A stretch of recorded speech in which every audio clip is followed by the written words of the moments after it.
ఈ మొబైల్ ఇక్కడ షేర్ చేయాలి. మాట్లాడాల్సిన కోరుతున్నాం.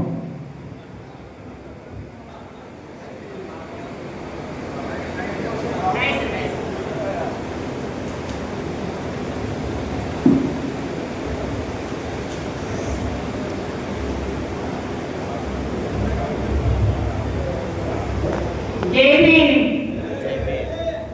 జై జై భీమ్. కాపాడుకుందాం రాజ్యాంగ విలువలని, కాపాడుకుందాం మన రాజ్యాంగాన్ని. మిత్రులారా, అన్నలారా, తమ్ముళ్ళారా, అక్కలారా, చెల్లెలారా, కామ్రేడ్స్. కామ్రేడ్ అంటే తెల్లపదం కాదు, స్నేహితురాల. ఈ రోజున ఈ మీటింగ్ జరగడంలో వెనక అతిపెద్ద కృషి ఉన్నది కొత్తపల్లి రమణ గారు, మిత్రులు హేమల్ గారిని. అది ఎప్పుడు అడిగినా ఒక కుటుంబీకి ఆడపడి వచ్చి బ్రదర్ మనకి చేయాలి అంటే ఇదిగోమ్మా అది ఆశిస్తారా అలా చేస్తారు.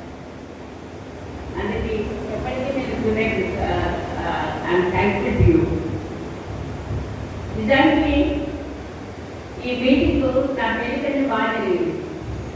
నా పెళ్లికి సమస్య కూడా పెట్టలేదు, అలా పక్కన పెట్టారు, మాకు చికెన్లో సహా పెట్టారు. అన్న అంటే ఎందుకు మాట్లాడుతున్నానంటే, అన్న హాస్పిటాలిటీ అన్న భోజనం అవసరమా, డబ్బులు వస్తాయేమో అని, ఉద్యోగులు భోజనం వస్తాయి వాళ్ళ మా అమ్మ అన్నాను. అంటే ఇట్ షోస్ మానవత్వం. ఆ మానవత్వాన్ని మనకి ఈ రోజున బాబా సాహెబ్ నేర్పించింది. ఆ మానవత్వాన్ని ఈ రోజున రాజ్యాంగంగా మన బాబా సాహెబ్ మార్చింది.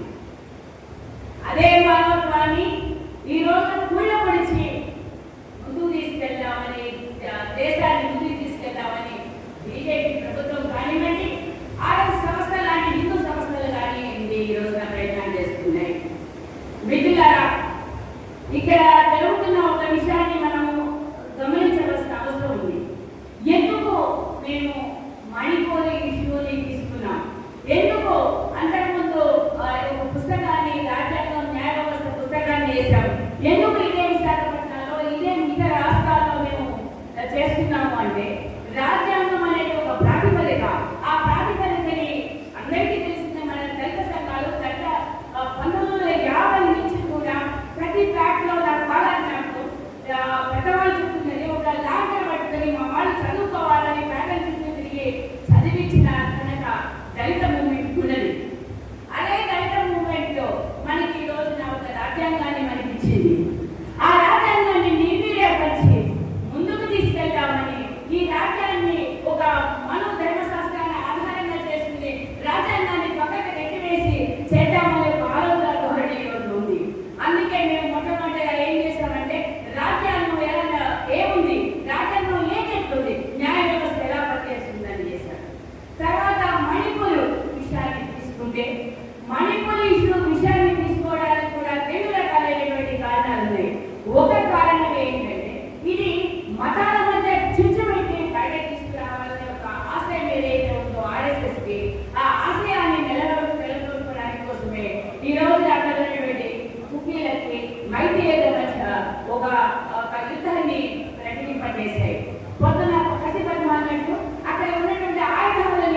మనుషులకు ఒక న్యాయం, కులంకు ఒక న్యాయం, మతంకు ఒక న్యాయం ఉన్నటువంటి దేశం మనది. ఈ రోజున సిజేపీ నిన్నటి రామారావు గారు మాట్లాడుతూ సిజేపీ ఏదైతే ఉన్నదో అది మనకి అవినీత్ దీపాంకర్ అతను మొత్తం దేశాన్ని కదిలించారు అన్నారు. నిజమే, యువత కదిలింది, కానీ ఎక్కడ కదిలింది, దేని గురించి కదిలింది? కేవలం ఒక విద్యా వ్యవస్థలో ఉన్నటువంటి నీట్ గురించి కదలమంటే అప్పుడు మిగతా యూనివర్సిటీస్ లో ఉన్నటువంటి విద్యార్థులందరూ కూడా ఏకమయ్యారు కాబట్టి కదిలింది. కానీ ఏ ఇష్యూ గురించి కదిలింది? ఒక విద్య గురించి కదిలింది. ఆ విద్య గురించి కూడా నీట్ ధర్మేంద్ర ప్రధానం యొక్క రాజీనామా కోసం జరిగింది. ధర్మేంద్ర ప్రధానం రాజీనామా చేశాడు. ఎందుకు రాజీనామా చేశాడు? ఈ రోజున కేవలం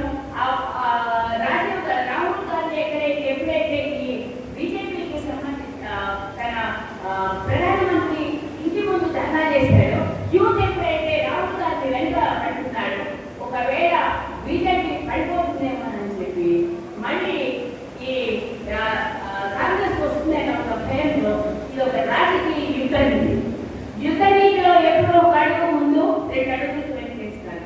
అంత మాత్రాన్ని ఈ రోజున బీజేపీ ఓడిపోలేదు. ఇదే బీజేపీ మనకి ముస్లిమ్స్ నిలగొట్టడానికి, లేకపోతే నార్త్ ఈస్ట్ లో ఉన్నటువంటి అస్సాంలో వచ్చినటువంటి వాళ్ళని నిలగొట్టడానికి షాహిద్ పోరాటంలో ఢిల్లీలో పెద్దలతో ఉద్యమాలు చేసినప్పుడు, లేకపోతే పంజాబ్ రైతులు ఉద్యమాలు చేసినప్పుడు కానీ వాళ్ళు ఎక్కడా కూడా వాళ్ళు నిలబడలేదు. అవసరం అనుకుంటే లారీలు వాళ్ళ నుంచి ఎక్కించేస్తామన్నారు, కానీ వాళ్ళు బీజేపీ గవర్నమెంట్ దిగిరాలి.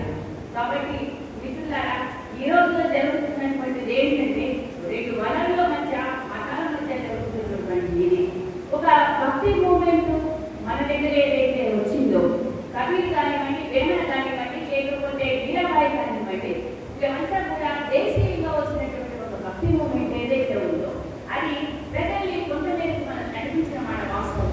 కానీ క్రైస్తవ మైనారిటీలు ప్రపంచవ్యాప్తంగా మన దేశంలో, అంటే వివిధ దేశాలకు వెళ్ళి, అలాగే మన దేశంలో కూడా వచ్చి నార్త్ ఈస్ట్ లో ఉండేటువంటి వాళ్ళని చాలా మందిని ఆల్మోస్ట్ 7 రాష్ట్రాలలో 7 రాష్ట్రాల్లో మెజారిటీ ప్రజలు క్రిస్టియన్స్ గానే కన్వర్ట్ చేయడం జరిగింది. ఆ కన్వర్షన్ లో ఏం జరిగింది? వాళ్ళకి మన రాష్ట్రంలో కూడా చూసినట్లయితే మనం దళితులు 95% మంది లెక్కలేదు, అంటే ఇది అఫీషియల్ లెక్కలు కాదు, 95% మంది మనలో క్రిస్టియానిటీకి సంబంధించిన వాళ్ళు ఉన్నారు. ఇప్పుడుగా ఆ స్పృహ నుంచి బయటకు వచ్చి నవ్యాల నుంచి తీసుకున్నటువంటి మన దళితులు కూడా ఉన్నారు. ఈ కేవలం 2% మాత్రమే ఈ రోజున మనకి లెక్కలలో చూస్తే క్రిస్టియన్స్ గా ఉన్నారు. దీనికి చాలా కారణం ఏంటంటే మన ఆత్మగౌరవాన్ని మనం వాళ్ళు చంపివేసి మనల్ని కేవలం ముందుగా చూపించడం ఒకటే మనం జరుగుతుంది. మిత్రులారా, ఈ మూమెంట్ వెనకాల ఉన్నటువంటి ఒక సిద్ధాంతం ఉంది. ఆ సిద్ధాంతం ఏంటి అంటే, నేను మిగతా వాళ్ళు అన్ని విషయాలు మాట్లాడారు కాబట్టి లిబరేషన్ థియాలజీ అని చెప్పి ఒక అమెరికాలో, లాటిన్ అమెరికాలో దేశాలలో ఎవరైతే పేరు ఉన్నారో, ఎవరైతే ఈ వనరులు దోచుకుంటున్నారో వాళ్ళకి వ్యతిరేకంగా చర్చ్లో లిబరేషన్ థియాలజీ అనే దాన్ని అది తయారు చేస్తుంది. ఎవరైతే బైబిల్లో ఎక్కడైతే చర్చిలో వ్యాపారం జరుగుతుందో జీసస్ క్రైస్ట్ కొరడాలతో పెట్టి పంపించినట్టు, లేకపోతే జీసస్ క్రైస్ట్ చెప్పినట్టు మీకున్న ఆస్తులందరినీ కూడా సమాధానానికి ఇవ్వండి అంటారు. వీటన్నిటినీ దృష్టిలో పెట్టి వాళ్ళ విముక్తి సిద్ధాంతాన్ని అనే దాన్ని లిబరేషన్ థియాలజీ అనే దాన్ని తయారు చేయడం జరిగింది. ఈ లిబరేషన్ థియాలజీ పట్టుకుని కొంతమంది ఈ రోజున దేశంలో అనేక రకాలుగా క్రైస్తవులు, అంటే సిస్టర్స్ కానివ్వండి, ఫాదర్స్ కానివ్వండి, ఇతరులు కానివ్వండి చేస్తున్నప్పుడు వాళ్ళకు వచ్చినటువంటి ఫండ్స్ అన్ని ఆపేస్తున్నారు. ఈ మరింతగా కన్వర్షన్స్ జరుగుతాయని కన్వర్షన్ వీలు పెడుతున్నారు. యూపీ లాంటి వాటిలో, లేకపోతే నిన్న మనం వచ్చినటువంటి పశ్చిమ బెంగాల్లో చూస్తుంటే కలకత్తా లాంటి ప్రదేశాలలో అనేక మంది అనేక చర్చలు పొలగొడుతున్నారు. అనేక మందిని ఊళ్ళ నుంచి పంపించేస్తున్నారు. అంటే నీకు ఒక మతం ఉన్నది, ఏదైనా మతం కాదు, హిందూ మతం కూడా కావచ్చు. నేను హిందువులని చెప్తున్న ధైర్యం నాకు ఉండాలి. అది బంగ్లాదేశ్లో అయినా సరే, ఇండియాలో అయినా సరే, పాకిస్తాన్లో అయినా సరే, అది మనకి బాబాసాహెబ్ ఇచ్చినటువంటి ఒక గ్యారెంటీ. ఆర్టికల్ 25 ఏదైతే మనకి ఇచ్చిందో అది కూడా ఈ రోజున మనం చెప్పుకోలేదు. ఈరోజు మన మధ్య చిచ్చు పెట్టాలనుకుంటున్నారు. ఈ చిచ్చు పెట్టడానికి కారణాలు మనకి క్లియర్గా తెలిసిన విషయం ఏంటంటే, జనాలు చెప్తున్నది ఈరోజు ముందు నుంచి మే లాస్ట్ ప్రాబ్లమ్ మాట్లాడారు కదా, ఇవన్నీ కూడా వనరులన్నీ కూడా దోచిపెట్టి వేరొకరికి ఇవ్వడం కోసం చేసినటువంటి. అయితే ఇప్పుడు మన ప్రశ్నల్లో ఏంటంటే, ఇంతవరకు మనం నమ్ముకున్న రెండు విషయాలు మిగతా విషయంలో వాళ్ళు మాట్లాడారు. చర్చి ఎంతవరకు నిలబడుతుందనే విషయం. చర్చి మేము మణిపూర్లో వెళ్ళి అడిగినప్పుడు మేము హిందీ పడతాము, లేకపోతే మాట్లాడతాము, అవసరం అనుకుంటే కొంత ఇల్లు కట్టిస్తాము, కానీ వాళ్ళ పోరాటానికి మేము మద్దతు ఇవ్వమని చెప్పడం జరిగింది. మరి మిగతా రాష్ట్రాలలో, మన రాష్ట్రంలో కానివ్వండి, పర్టికులర్గా తమిళనాడు రాష్ట్రంలో కానివ్వండి, కేరళ రాష్ట్రంలో కానివ్వండి, దళిత మూమెంట్కి ఈవెన్ కార్యక్రమ హిందువులలో కూడా మన మీద ఎన్నో దారుణాలు జరిగినప్పుడు చర్చ మనకు ఆడుతుంది. చర్చ మనకి వాళ్ళ చర్చలు ఇచ్చింది, మనం పడుకోవడానికి ఇల్లు పెట్టింది. అయితే ఈ రోజు మీ పరిస్థితి ఏంటి అని మన మణిపూర్లో అడిగినప్పుడు మేము సంఘీభావం తెలుస్తామే కానీ వాళ్ళు నిలబడి పోరాటం చేయమని మేము మాట్లాడిన వ్యక్తులు, మేము మాట్లాడిన ప్రాసెస్ కానివ్వండి, క్యాథలిక్ ఫాదర్స్ కానివ్వండి మాట్లాడడం జరిగింది. అంటే ఈ రోజున చర్చి యొక్క రోల్ పాత్ర ఏదైతే ఉందో, ఆ చర్చి యొక్క పాత్ర చాలా అద్భుతమవుతుంది. అంటే చర్చి ఒక విధంగా స్టేట్కి, కానీ దీంట్లో కూడా స్టాన్సార్ లాంటి వాళ్ళు ఎంతో మంది ఫాదర్స్ చనిపోయిన వాళ్ళు ఉన్నారు. అందుకే ఈ పుస్తకాన్ని మేము ఫాదర్ స్టాన్సార్ ఎవరైతే ఆదివాసుల గురించి పనిచేసి 5 ఏళ్ల పాటు జైల్లో ఉంది, ఆఖరికి ఆయనకి స్ట్రా అడిగితే దాన్ని అది కూడా ఇవ్వలేకపోతే అతను హాస్పిటల్లో చనిపోవడం జరిగింది. అంటే మనతో పాటు చాలా మంది పోరాడడానికి సిద్ధంగా ఉన్నారు. చర్చ ఇప్పుడిప్పుడే అడుగుతున్నట్టుగా ఉంది.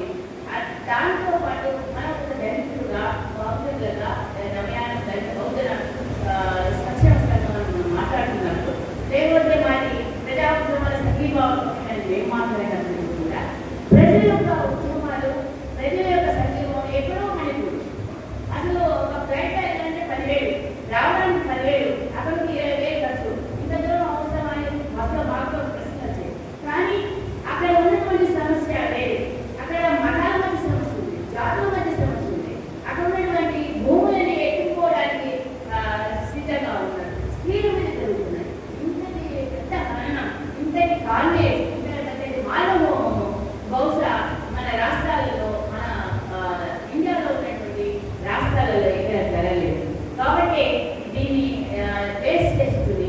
ఎక్కడైతే మనం దీన్ని ఆపగలము అంటే మనం కేవలము మణిపూర్ అనే ఒక చిన్న మాటను పట్టుకుని మనం పోరాటం చేయట్లేదు. మనం ఇక్కడ ఒక మతంతో పోరాడుతున్నాం, ఒక ఫాసిజంతో పోరాడుతున్నాం, ఒక ఉన్మాదంతో పోరాడుతున్నాం, ఒక మన మనల్ని దోచుకునేపోయే వాటితో పోరాడుతున్నాం, ఒక స్త్రీకి వ్యతిరేకంగా ఉన్నటువంటి రాజ్యంతో పోరాడుతున్నాం. వీటన్నిటికీ మూలం ఎవరు? మూలం మన బాబాసాహెబ్ అంబేద్కర్.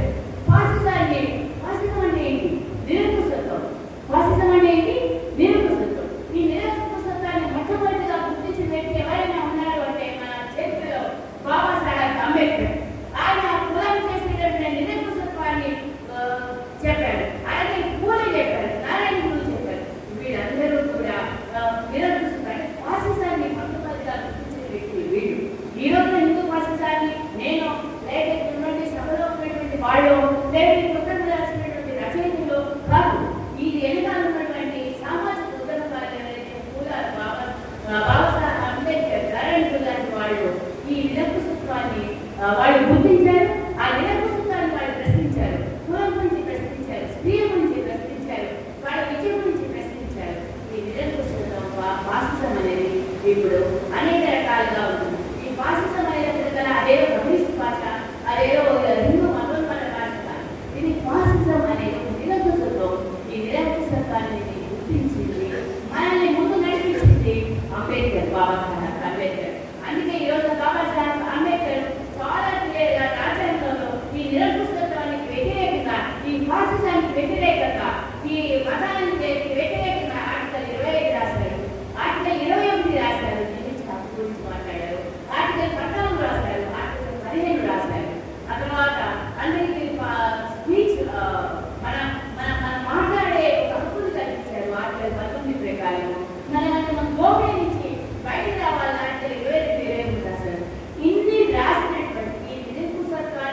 వ్యతిరేకంగా ఈ రోజున జరుగుతున్న పోరాటమే మణిపూర్ పోరాటం.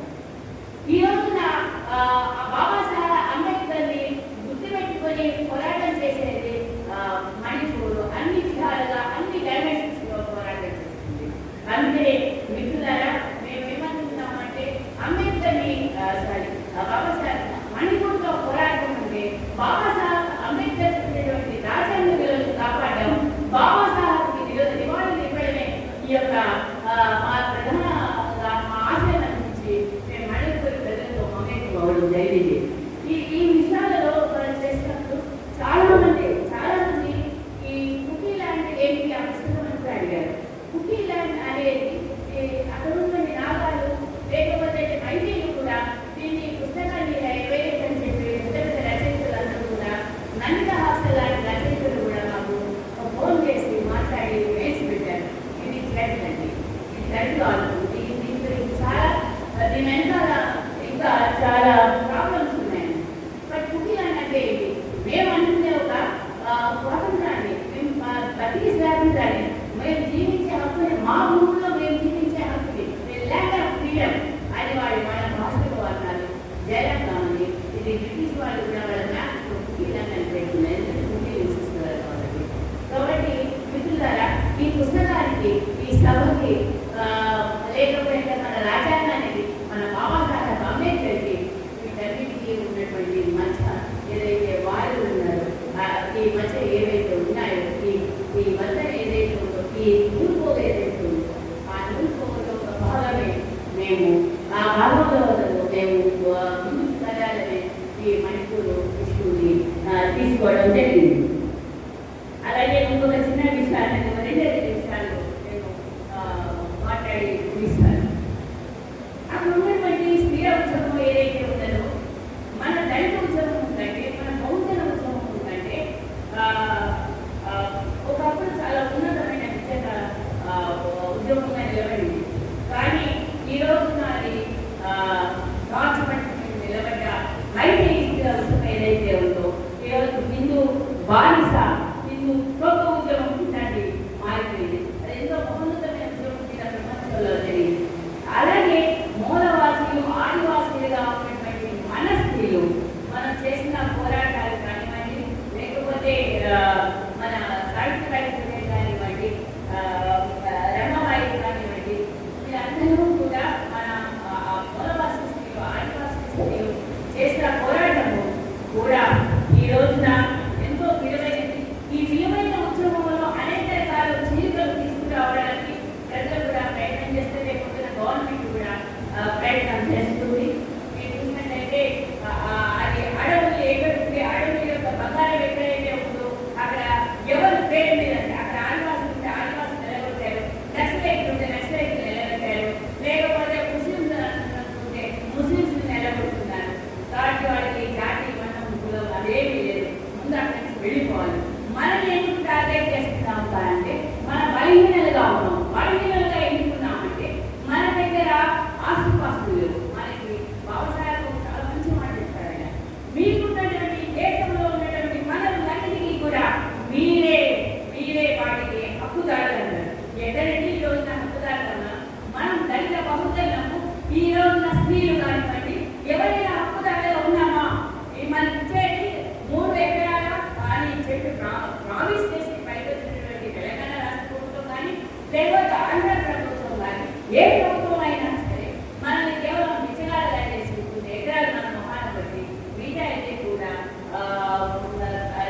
ఆధిపత్యాలుగా ప్రకటిస్తున్నటువంటి సందర్భంలో మనం ఉన్నాం. కాబట్టి మన బాబాసాహెబ్ చెప్పినట్టు ఇక ఉన్నటువంటి అన్నింటినీ కూడా ఆయన ప్రత్యేక చిన్న కమతాలను అందరికీ ఇవ్వాలి అన్నారు. చిన్న కమతాలు అంటే మనం పట్టడానికి కావాల్సినంత కమతం, మన పిల్లల్ని తెలుసుకునే అలాంటి వాటి కోసం ఈ రోజున ఆ ప్రిన్సిపల్ ఏదైతే ఉందో, బాబాసాహెబ్ ప్రిన్సిపల్ ఏదైతే ఉందో, ఆ ప్రిన్సిపల్ ఈ రోజు నడువుగా నడవది మీద దాన్ని రాజ్యాంగాన్ని నడవబెట్టినట్టు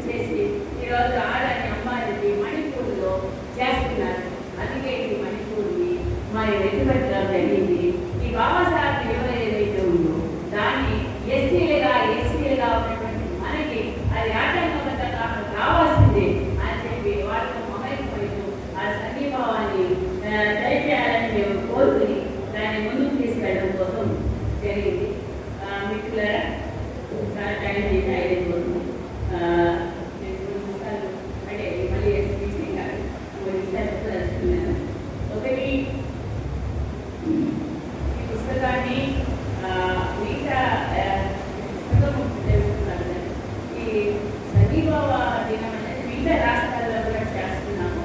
ఎందుకంటే అక్కడ ఉన్నటువంటి వాళ్ళని అక్కడ ఉన్నటువంటి లోకల్గా కులాల మధ్య మతాల మధ్య చూసిపెట్టే వాటికి వ్యతిరేకంగా వాళ్ళని సంస్కృతం చేయడానికి, తర్వాత అక్కడ ఉన్నటువంటి వనరులని, భూమిని, మన దళితులకి, ఆదివాసులకి చెందాలంటే అక్కడ ఈ సభ్యత్వం ఆధారంగా చేస్తున్న మీటింగ్ పెట్టడం జరుగుతుంది. నెక్స్ట్ మీటింగ్ గోవాలో జరుగుతుంది. అయితే ఇవన్నీ జరుగుతున్నప్పుడు ముఖ్యంగా వాళ్ళు అడిగింది ఏంటంటే ఇంగ్లీష్లో ట్రాన్స్లేషన్ చేస్తే బాగుంటుందని. ఈ పుస్తకాన్ని ఇంకా కొంతమంది 45 రాస్తున్నారు. ఆ ఇంగ్లీష్లో పుస్తకం కూడా రాబోతుంది. అలాగే ఆంధ్ర నుంచి, తెలంగాణ నుంచి కూడా మరొకసారి మేము మణిపూర్ వెళ్ళాము. 4 రోజులు ఉన్నాము. మా ఇప్పుడు ఇద్దరికి వచ్చిన వాళ్ళని అన్ని అరేంజ్ చేస్తాము. అక్క, మేడం మీరు రండి, అంటే మనం దాన్ని పెట్టుకోవాల్సిందే టికెట్. కానీ అక్కడ ఉండడానికి, పడుకోవడానికి అన్నింటినీ మేము చూసుకుంటాము. మీరు రండి, మా కష్టాలు మీ వాళ్ళతో పంచుకోండి. మాకు సజీవం అని చెప్పి వాళ్ళు కోరడం జరిగింది. మీరు ఎవరైనా ఇంట్రెస్ట్ ఉంటే రమ్యగారికి, బ్రదర్కి, మన వేమన్ బ్రదర్కి చెప్పండి. మనము ఇంగ్లీష్లో వచ్చే ఆ పుస్తకాన్ని మణిపూర్లో ఉత్తరాఖండ్పూర్ కుటీర ఒక క్యాపిటల్, ఇంపార్టెంట్ అయితే మైత్రి ఆంధ్రప్రదేశ్ చేసుకున్న ఉత్తరాఖండ్పూర్ అనేది వాళ్ళ క్యాపిటల్. ఆ క్యాపిటల్లో రిలీజ్ చేద్దామని అనుకుంటున్నాము. ఇందులో మరొక విషయం, ఇప్పుడు ఉద్యమాలంటే అవి డబ్బులు ఇవన్నీ ఏమి కాదు. ఇవన్నీ కూడా పర్సనల్గానే పెట్టుకున్నాము, పర్సనల్గానే వేసుకున్నాము. ఇందులో ఎటువంటి ఎదుగులు కాబట్టి ఎటువంటి ఫండింగ్ కానీ ఏమీ లేవు. దయచేసి ఎవరైనా ఇంట్రెస్ట్ ఉన్నటువంటి వాళ్ళు తప్పకుండా మణిపూరు ఒక ఇంకొక విషయం వచ్చిందంటే మణిపూరే కాకుండా నాగాలు, మణికేలు, మిజోరాం. ఆ మిజోరాం మనం మిజోరాం నుంచి ఇక్కడికి వస్తాం. కాబట్టి ఈ 4 ప్రదేశాలు మిజోరాం, మణిపూర్, నాగాలాండ్ బార్డర్ అది సందర్శించడానికి, అక్కడ ఉన్నటువంటి విషయాలు తెలుసుకోవడానికి కొన్ని దీంట్లో వెళ్ళాలని వాళ్ళ ఆహ్వానం మేరకు వెళ్దామనుకుంటున్నారు. దయచేసి మీరు ఎవరన్నా